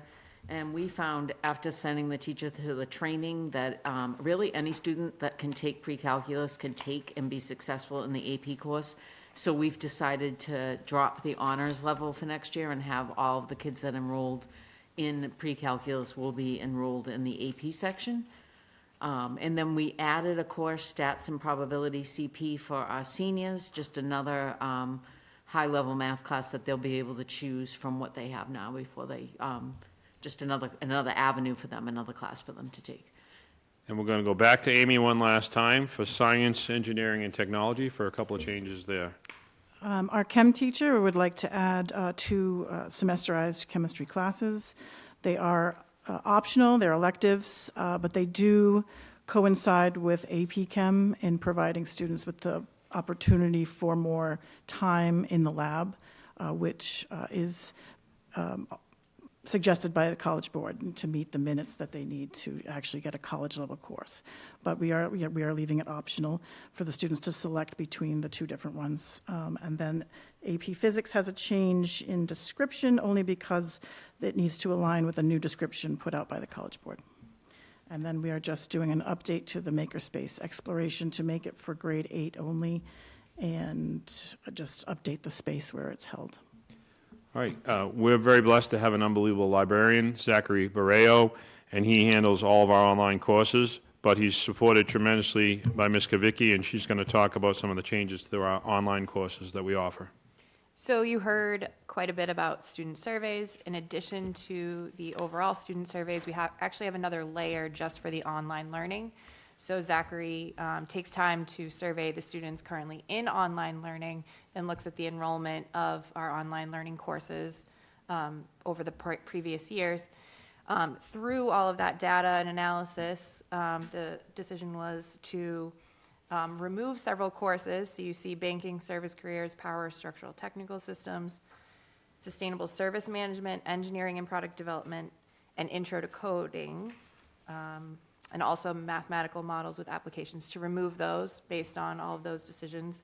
And also, specifically with intro to coding, there was updates in terms of the software and whatnot, so that particular course has become outdated. We then would like to replace those with developmental psychology, planet Earth, global and modern art, contemporary health, and a world language class in Chinese. And those would all be elective online courses. And those are the changes we are proposing for the 26-27 school year, and we certainly entertain any questions you may have. Did you just say Chinese? Yes. But you don't have that? We can offer it online. You're right. Okay. There's not a lot of, we couldn't offer a Chinese course, but in the past, we have had students that were interested and they have taken it online. So, these are courses we can offer, whether it be the online. Obviously, we don't require an instructor because it's done online, but all the traditional courses we would have an instructor for. Thank you. All set, Roger? Yeah. Anybody? Yes, Joyce? I just have a couple of questions. Mr. Murray, are you teaching the 1960s rock and culture class? Please, Well, I'm hoping if students sign up for it. I'm sure they will. I'm sure they will. I would And- take Joyce it. may want to audit that, I think. And also, I just want to say I love the word rebrand, because it goes back to what Emily said about some kids, they don't know what classes, they want to take a class, they don't realize it's already there. So you have to speak the language that they're speaking now, right? Yeah, so I love that. The childcare class, we kind of skipped over that, I think, that you want to add a second session, right? A second section, I Right, should right. say, right? So we're hoping, that some of these kids that are taking it either this semester that's ending in another week or the spring semester that's coming up would be interested in taking a second level of that. And we had a great meeting yesterday with Dr. Chandler to kind of discuss like how that would be differentiated from Child Care 1 to Child Care 2. So we're working on all those aspects of it. It's been great. It's going to be interesting to see how many kids sign up, because I have a feeling it's going to be another situation where we're going to say, okay, we can only take X number of students per period, and now what are we going to do with the rest of the kids? So I love the process, as you know, because it's a student-driven process. They decide what we're running, and, we talk about student choice, and this is like an exemplar of student choice for our students. So I'm excited to see what happens, and who knows, maybe I'll be knocking on Dr. DeAndrea's door saying, might have to build out that bathroom in the next classroom over, so we'll see what happens. Glad we have a plumber. Yes. I love the 8th grade language idea. Of course, it goes back to everything comes back around again, right? Because that's when my kids were in 8th grade in the middle school. That's what they did there. So, it's a great way to, expose them to other things. And the online classes, so do some students still maybe take them as a default, or Do you Do- mean schedule? schedule-wise, yeah? There's a percentage, I think, that take them because they need another option, or they might have exhausted many of the options that we've had. But I think with the way that the world is changing and curriculum and learning and whatnot, I think a lot of them are taking it for exposure to see how successful they can be and prepare themselves for when they go on to college, because they may have online opportunities Right. there. Right. No, it's not a bad thing. And I mean, what we see here, the classes is just a small group of what's offered. There's much more in the offered. in the whole- larger Yes, the yes, larger yes. course of studies, you'd have a lot. Yeah. And it does provide us with a tremendous amount of flexibility from a scheduling standpoint as well. Right. All of a sudden the kid needs a business class, and there's not a business class running during that period, but they can take one online. And to Kim's point about the exposure, I think it's spot on. At the very least, these kids are going to be taking a hybrid course in college. Right. So it's great exposure. Yeah. Okay. All right. Thank you. I don't have a question, much as a comment. I think a lot of the changes, they seem to, you've put a lot of thought, and I know with the student voice and things like that, which I always brag about at our, the MASC con, people can't believe all the stuff that we offer. And I just was thinking about the electives that I had offered to me when I was in high school, and they were gym, art, chorus band. It wasn't the giant list that we have for our kids, and I think that, to Emily's point, a lot of people don't know what we have to offer, and I do love, like Joy said, the rebrand idea and trying to make sure that, people know, not just reading that they, even if there's if you guys do a spotlight or talk to Wareham about the new course offerings and about things that we do offer that other places just don't have. The 1960s is very cool. The women's history and, the exploring the genocide and race. I love the fact that every kid has something that intro to plumbing and woodwork. There's something for every student. So those ones that Emily said might not be reachable. If they don't know that that's an option for them, I'd love to help figure out a way that they'd know instead of just being like, oh, here's your list, pick your classes. How do we do that? How do we reach them? If that's something you can add in their survey for the students, in their advisory, what's the best way for you to know what we have? Right. How would we, instead of just getting a survey that they might not want to open, how else can we let them know all the great things that we offer? And every kid gets a selection sheet that they work off of that has all the classes listed there. So there's really, the survey did show that students maybe weren't paying attention to Well, that there might be sheet. some kids too that they're like, this is 102 pages of course selection. That's a lot to Right, but look the at. course selection sheet page is 2 pages, front and back, that they get? Yeah, so Okay. so But it's even if they're just picking because they don't know the description, Right, or they're right, not taking the right. time to, because even just looking at one of the descriptions, it's like, do you want to be the next whatever author? The Right. way it's worded, to me, that drew me right in that change. So that's the fact that you're changing the relevant author for that class to make it more engaging for them, I thought was a really nice change that was highlighted. But I just wish, if Emily as a student is pointing out that there are kids that don't realize what we have.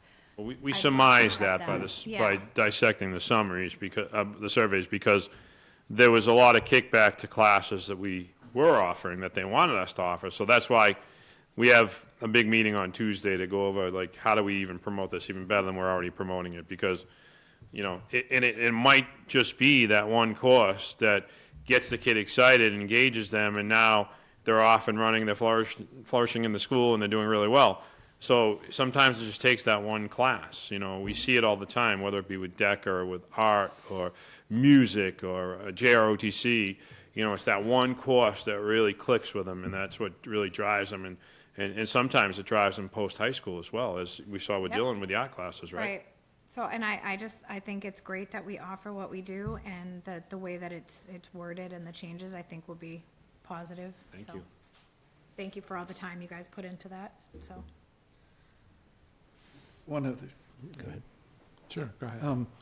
so do you offer, any kind of a work study program where they get credits for, a job? Unfortunately, we had to cut that program with the budget, but we do have the ability, and Kim's actually meeting with a student now, I believe, on potential for an internship. And we've been very creative on a case-by-case basis with that, but there's not a general class where we can have 24 kids have that opportunity. But we do always think outside the box, and we've had a lot of students do internships, and sometimes it requires they have transportation, obviously. But yep, if the students are interested, we will always have a conversation and come up with a plan. Thank you. Yes. Kevin? Approximately how many students take advantage of the online courses in a given year? Any idea? So we have roughly?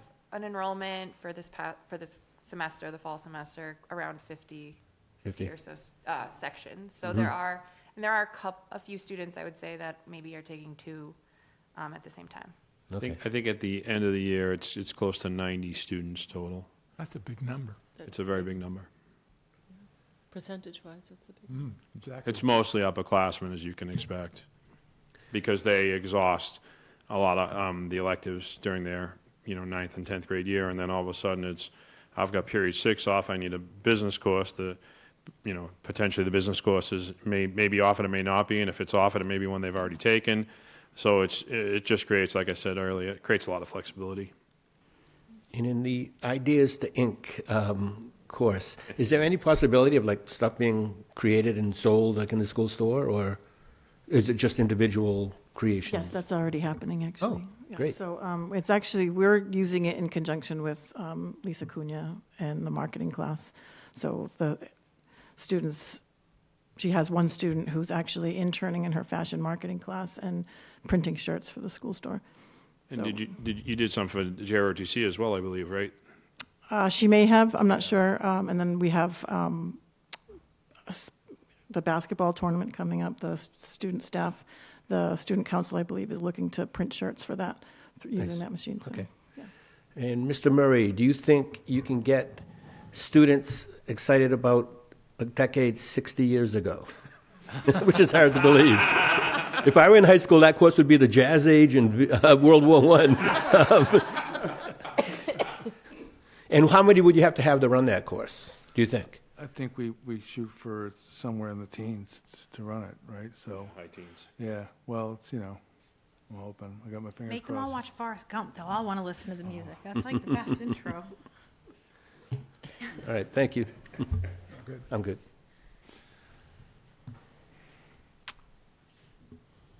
How much does AI impact your lives? Specifically as it relates to making sure the course is not amenable to kids choosing the easy way out to create the appearance of having learned.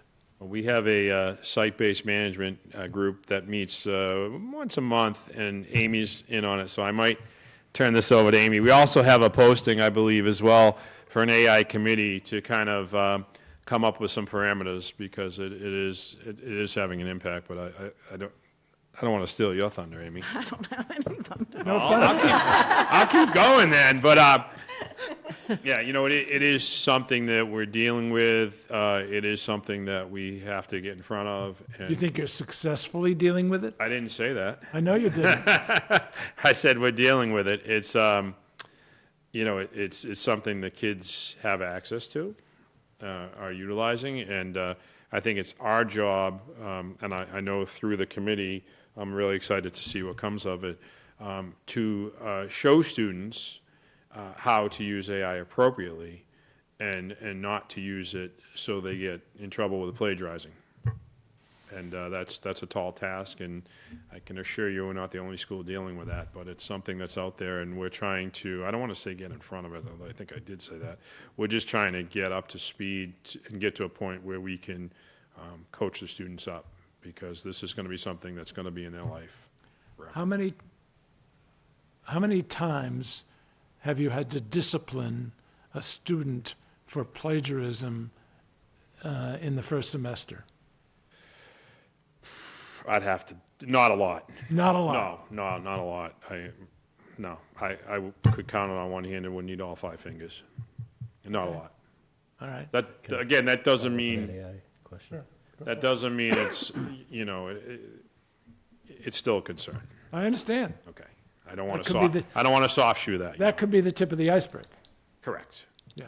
Go ahead. Do you see this maybe as being some potential PD in the future for staff? Because I know DESE has a lot of We've had resources. a lot of PD. Oh, you had on AI? We've had 3 days where we brought a consultant in, thanks to Dr. DeAndrea, and we had, 1 was an in-service day, 2 were days where the teachers could sign up, and he had a full schedule of teachers.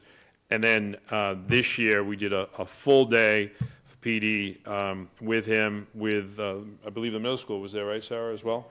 Middle school and high school in the auditorium, and that was really well received. But there's still more we're looking to do with different consultants to support us in our professional development. You all set? Yep. Do you, our homework assignments, are they determined in part, at least, by how easily or how difficult it might be to use AI to actually complete them? I'll let a classroom teacher answer that. It's been a little while since I've been in the classroom teaching anyway. From a math point of view. From any point of view. Well, if this is my point of view with the math, is that I have the kids that go home and do their homework, I do think a lot of them use technology to get their answers. And we can tell right away, obviously. So I think a lot of the teachers have started to do a lot of their work, like in class, like we're starting here. Colleges are doing that. Yeah, because it's just not, we don't know what kind of instruction they're giving themselves at home. They're not learning, they're just kind of Bingo. writing. And I mean, I've had kids come in and solve problems that are ways that I never taught them. And I'm like, I don't think that you would do, and they argue with me, but I'm like, there's no way. So it is a concern, definitely, for the homework. Mike, do you have a similar experience? Just, there have been some, anecdotes, but, it's not very widespread. I don't think a lot of students have really wrapped their heads around it. I actually have done some instruction into my with students to get them to, learn some of the positive tools, such as, organizing notes, for example. So I think it's something that I'm less afraid of and more interested in the possibilities. And that was actually the focus of our PD as well. Second subject, business finance was my subject to judge. I had to bite my tongue a lot because they clearly had, at best, a superficial knowledge, and I didn't have a single Wareham kid, so let's just be clear. They clearly had a superficial knowledge of business finance, and they were almost just, they knew certain terms, they didn't know exactly what they meant. One kid decided he was going to increase profits by taxing, which I had to remind him that unless he was a government entity, that was the only time I broke the rule, just so you know, Joyce. Okay. We won't tell. Sure it was. I'm not allowed to, I had two questions and I had to stick to those two questions. Do you think, because we have personal finance, we have business finance, do you think that there's enough depth there so that they can actually talk reasonably intelligently about these subjects? And if there isn't, maybe we should give up on another course so we can be more rigorous about the course that they really would benefit from. I mean, well, that's why I'm excited for the AP business and personal finance class, because actually the structure of it is to teach students personal finance from the perspective of running their own business, like through a business, but how a business would affect your personal finances if you were a business owner. So good luck with that, because I think it's critical, because they're probably not going to get any of that in college, and they're probably going to graduate and maybe even go off to grad school and still not have a clue about how to manage their own finances. Or more importantly, they may succumb to someone who pretends to have knowledge because they have a few letters after their name, and all of a sudden they're paying them a lot of money to do something that is really they could have learned in high school, is what I'm getting at. Reading.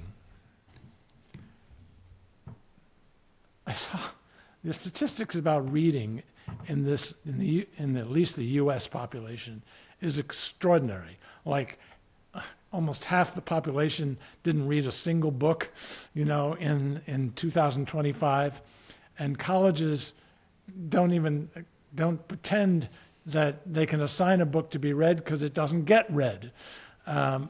Mike, do you have any thoughts about what we can do about this? because I think it's kind of critical. Nationally, Yeah, solve this national problem. well, we do actually, I'd say in the lower grades, try to control what we have control of, and so there is use of, say, books on tape, for example. I'm not sure.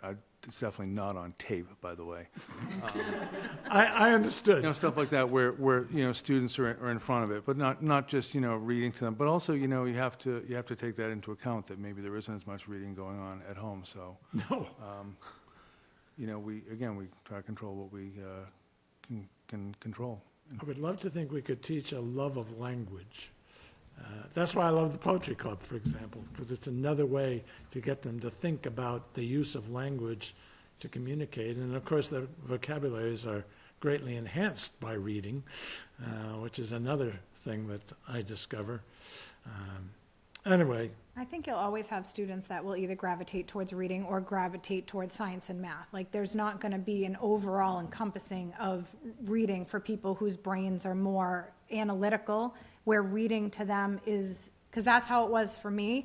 Math, checked out, done, couldn't get it, and I use math every day. I never thought in my life, as a hair stylist, I would be doing ratios and measuring and using grams and converting ounces, things I never would have thought were necessary, because I wanted to do journalism and literature and reading and Shakespeare and read every book I could read, and then it didn't click.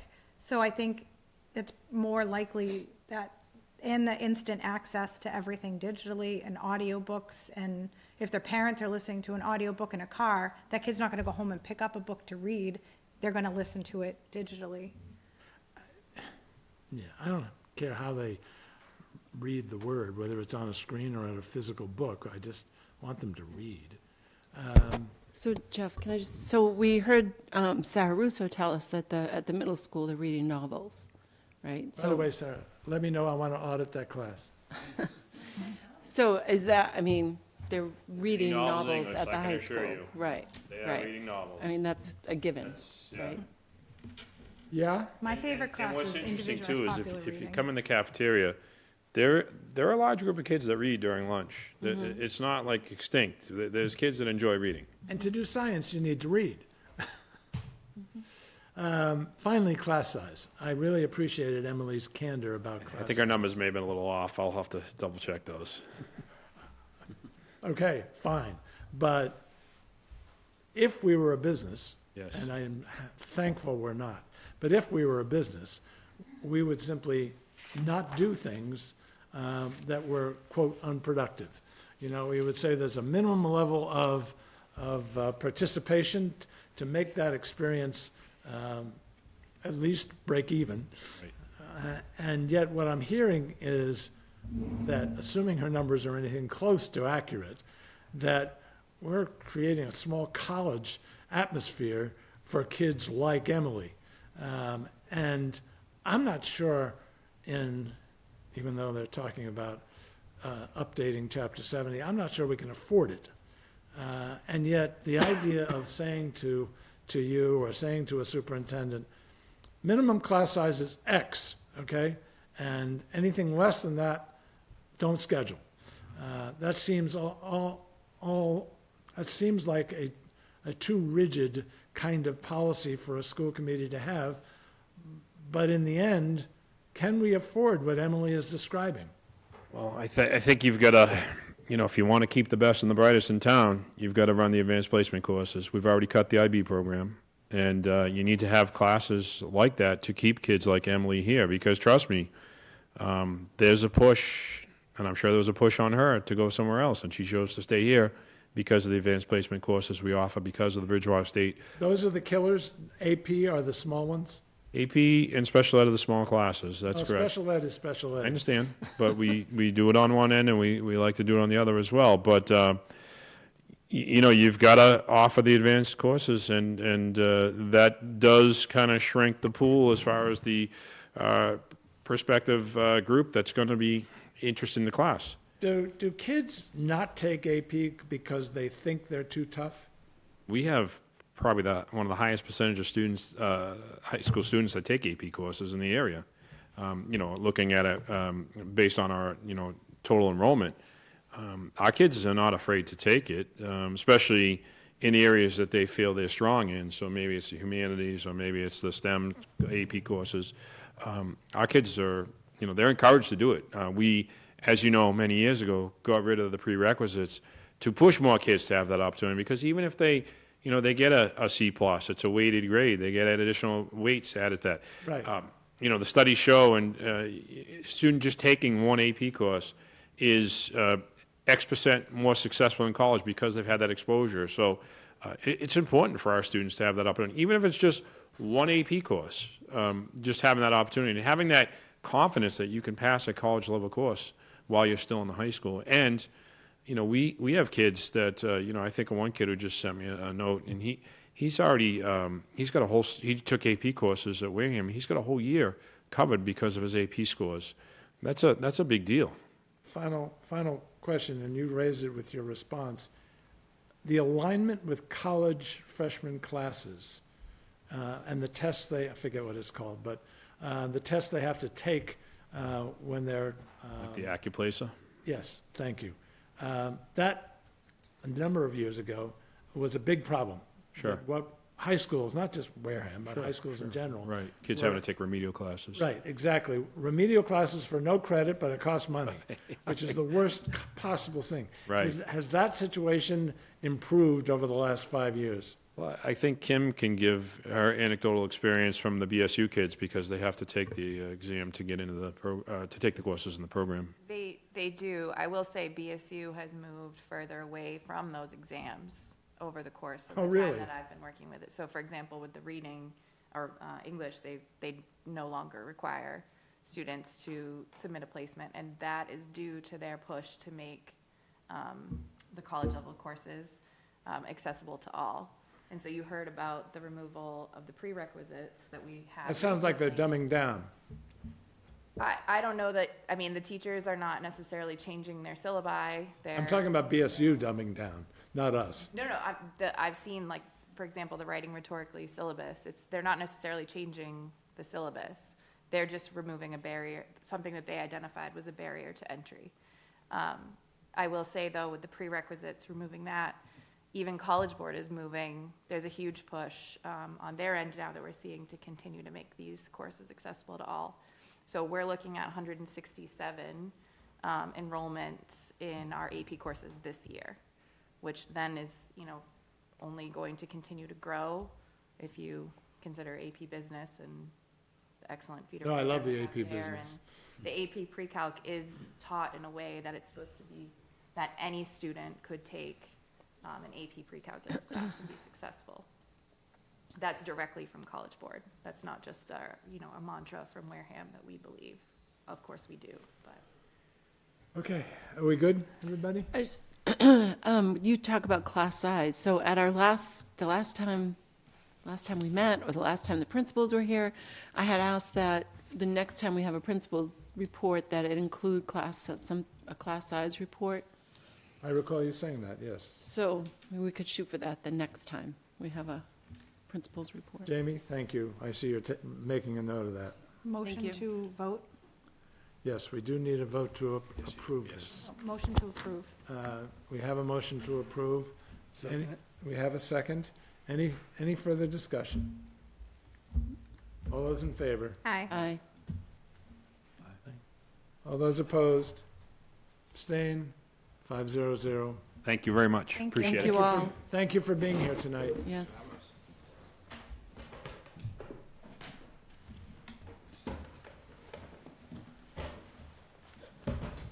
You're on the agenda.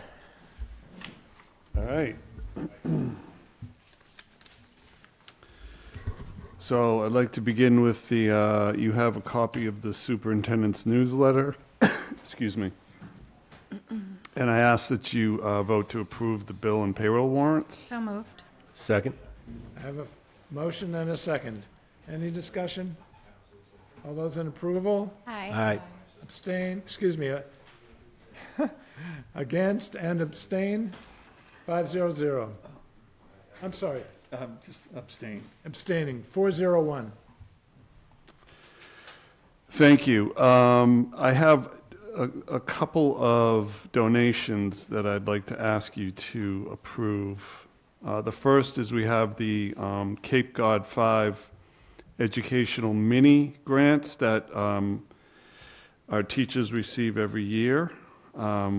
Cape Cod 5 has granted our schools $8,159. $1,735 of that will go to the high school. $1,940 of that goes to the middle school, and $4,484 of that goes to the elementary school. I ask that you accept that donation, So moved. those grants. We have a motion. Do I have a second? Second. Second. Those are kind of odd numbers. And do you know how they were determined? Most of them were in $500 increments, but there's one for $235 at the I'm not at the looking high to give school. horse in the mouth. I just wondered how. Yeah, there's a couple like $490, $450 dollar grants, $485. So They didn't enlighten you, so you can't answer my no, question. I don't know specifically why Okay. it was $5 less than the 500. Okay. I don't know. All those in favor? Aye. Opposed? Abstained? 500. Thank you, and And thank you to Cape Cod 5. Yes. thank you to Cape Cod 5. Every year they do that, so thank you. And also a second gift from Michael and Julie Vargo for our Unified Sports Program. This is another donation that we receive. I think this is the third year, I was going to say, it's, several years in a row. and it's for $1,000, so it's very, very generous, and I ask that you accept that. Motion to accept. Second. Where does that money go? I mean, doesn't go into the boosters. Where does it actually end up? It goes to Megan Kashner to be used at her discretion for the Oh, now program. we're in trouble. Okay. It literally goes to Megan? Does it go, Kristen, Oh, where's the money go? It gets deposited with the treasurer's office, with the town treasurer's office. Town treasurer. Yes, so any money that comes into the school has to go through the town treasurer's office. And a gift account is established. It's a gift account. In the office, Got it. and Thank then you. disbursements are made per the intent of the gift. So Megan would go to the town office and ask for $355. She would come through the business office, first through her principal, and make a requisition for what she wants to purchase. And then the purchase would be made through the school business office. So you wouldn't even see it? I would, through the purchase order, I would. Fine, Through- okay. Yes. Mhm. Okay. All those in favor? Aye. Aye. Aye. Opposed? Abstained? 500. Thank you. In your packet, you have a draft of the 26-27 school year calendar. And this is for your consideration for approval for next year. This, the draft calendar was shared with, reviewed by the administration, and then we shared it with the union. The union did come back with 3 suggestions for changes. One of them was the start date. If you look at the draft, we originally had the August 24th and 25th as the 2 teacher days, and then students starting on the 26th and coming on the 27th, and then having Friday off. The union asked, could we just push that all forward, which we did. So staff would start on the 26th and the 27th, and then students on the 27th and 28th. So we did accept that suggestion. A second suggestion that they had was that October 29th, half-day early release professional development day be moved to the 30th. We preferred to leave it as we originally had proposed. Teachers are able to actually leave right after the students, 10 minutes after the students on a Friday, if we have it on the 29th, we actually have teachers longer for professional development. So we prefer to keep it on the 29th. And the third suggestion that they had was to move the January 14th. We have January 14th, you can see, we have an early release day. And they suggested to move that to May 28th, right before the long weekend. We prefer not to do that. We would like to keep it in January, just because having PD earlier in the year is better, and we can bring PD in that teachers can be incorporating in the classroom at the time, and can incorporate in the classroom as going forward during the school year. So we prefer to keep that on January 14th. Other than that, those three suggestions, the union was okay with the rest of the calendar, and so I'm bringing this to you for your approval, for your consideration and approval. So my only question is on September 8th and on June 4th, there's a bold square around each one. I didn't know if there was a significance to that or if that's just, That is, September 8th is when kindergarten starts, okay. and then June 4th is when the high school graduates. Okay, I was just curious because there wasn't anything on the key that said what that bold square was, so that was my only question. Okay, that was a good question. Joyce? So is Monday, August 31st is Labor Day? Monday, no, Labor Day is on September 7th. Okay.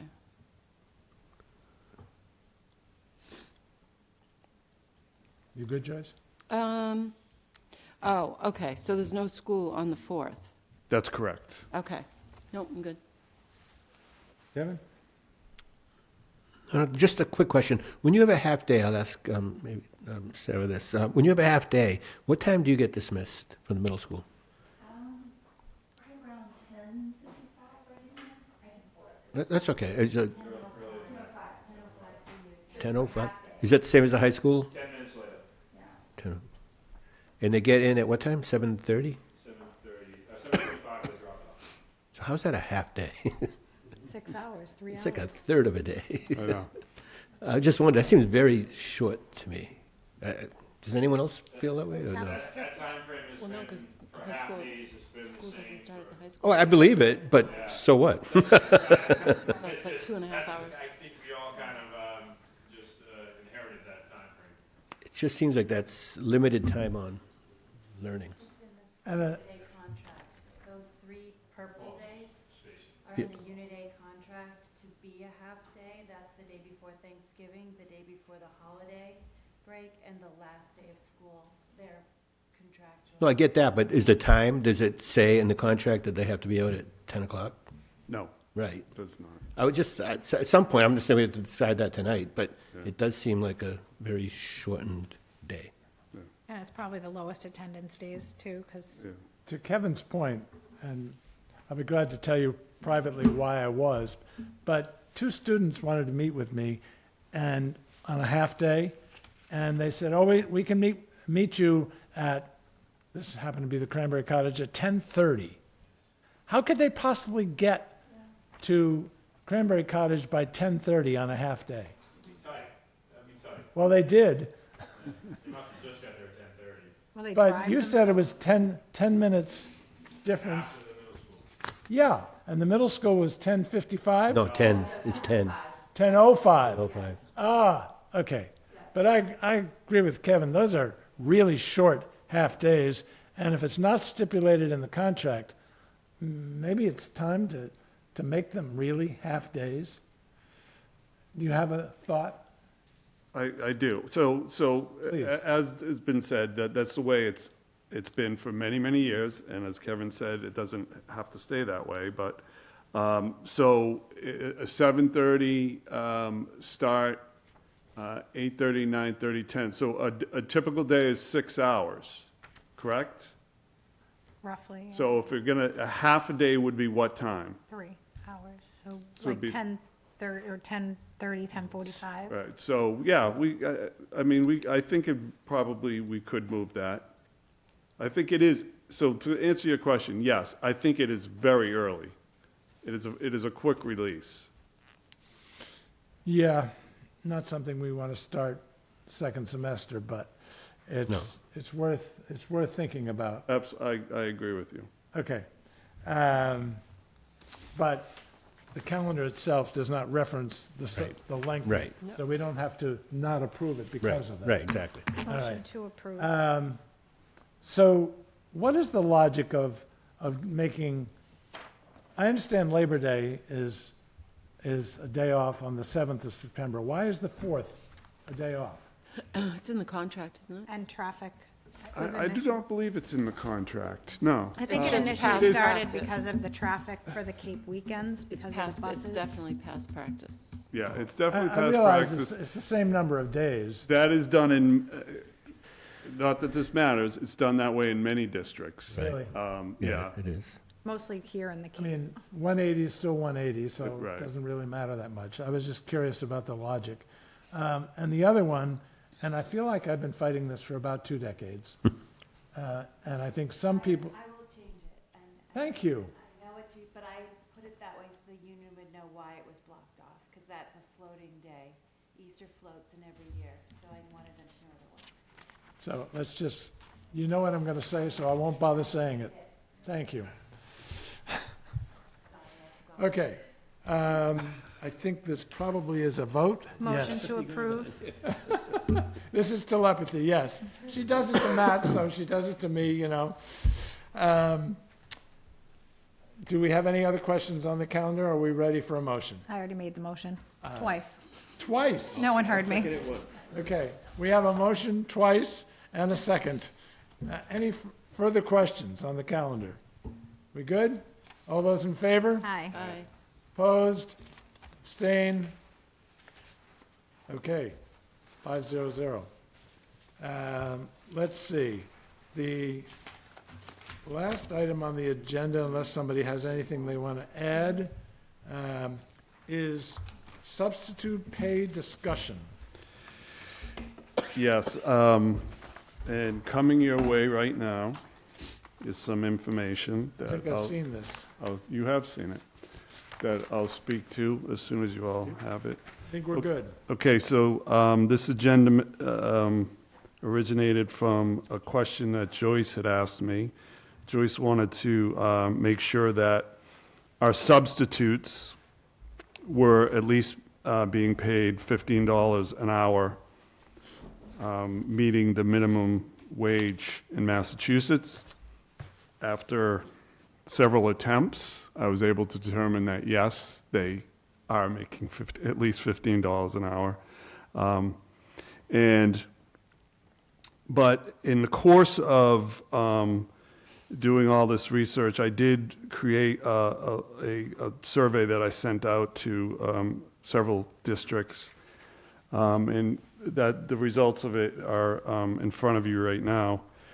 You can see the column says district. Wareham is on top, and it has all the districts that responded. Then it has the teacher substitute rate that district pays, the paraprofessional substitute rate that those districts pay, and then what they pay their nurse substitutes.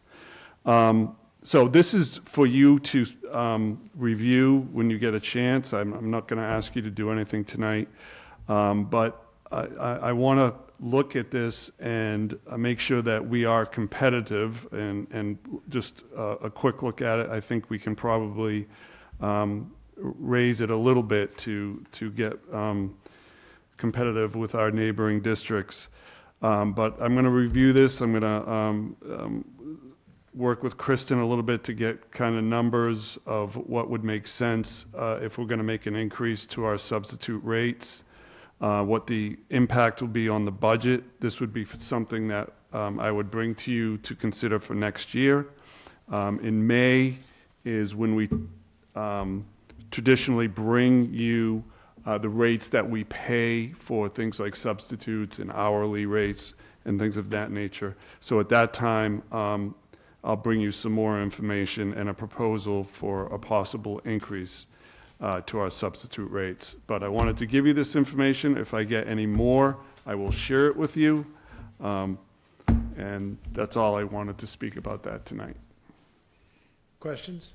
I just think it's, I know that when I was a parasub, I know that when I got on the school committee after that, we were getting the federal minimum wage, so it was $7.25 an hour, and the school committee, once I was on it, was able to negotiate it to be at least minimum wage for that, so I do like the fact that it doesn't look like we're super far off from neighboring districts, but anything to attract, I mean, even a sub might want a permanent position if something opens up, so I think it's a good avenue to get good people into the district. And do we have a list for substitute bus drivers as well? Is that, or cafeteria workers, is that like a different We cost do. amount? Yeah, Okay. yeah. Anything else? Nope. Thank you for doing that, Matt. I appreciate that. You're welcome. I appreciate it as well, but before we are asked to act on it, I think it would be really good to have those three fine people in the back giving their feedback on how easily they're able to get these people, because that's critical in determining what an appropriate rate is. Dan is, you're shaking your head like this. It's hard to get, which is, yeah, exactly, which means perhaps they should be updated. Yeah, I get that. So when we have that discussion in May, we'll make sure it's on a night that you're all scheduled to be here anyway. and- Or the superintendent can get their feedback beforehand. Right, yep. Yeah. Okay, great. Thank you, guys. The only thing I wanted to let you know, and I'll call it good news, and that is literally today, I got from I'm not sure what her official title is. John Foster was treasurer collector. The senior person in that office is now Tracy Donovan Lynch, and she sent me the Park Scholarship money. And the good news is they had a really good December, whatever. It's all good because the Park Scholarship total value is greater than it was at the beginning of the year, and they actually had a 3% return. Now, 3% is not good enough, but it's better than it was. But there were only $6,000 withdrawn during the year, and it's going to be $9,000 a year once this gets rolling. So it's got to do a little better than that. And we don't need to discuss this tonight, but there's going to be some language changes that we will put on the agenda at some point that the town has offered to make that will give us more flexibility in terms of the investing of that money. That has to go before town meeting. It impacts not just the school committee, but also impacts the town, which is why Derek and I have been talking about it for several months. I don't know when we thought we would put that on the agenda. I'm waiting for them to release spring meeting for articles. Great, okay, so stay tuned, but that's all good. That's all good. Anything else that people want to bring before the committee? Policy review is next week, so I'll have a report after that. So will you have something for us on the 29th? Yep. Yes? Okay, great. I will take a motion to adjourn. So moved. Second? All those in favor? Aye. Everybody's in favor. What a surprise. We're adjourned. So, random?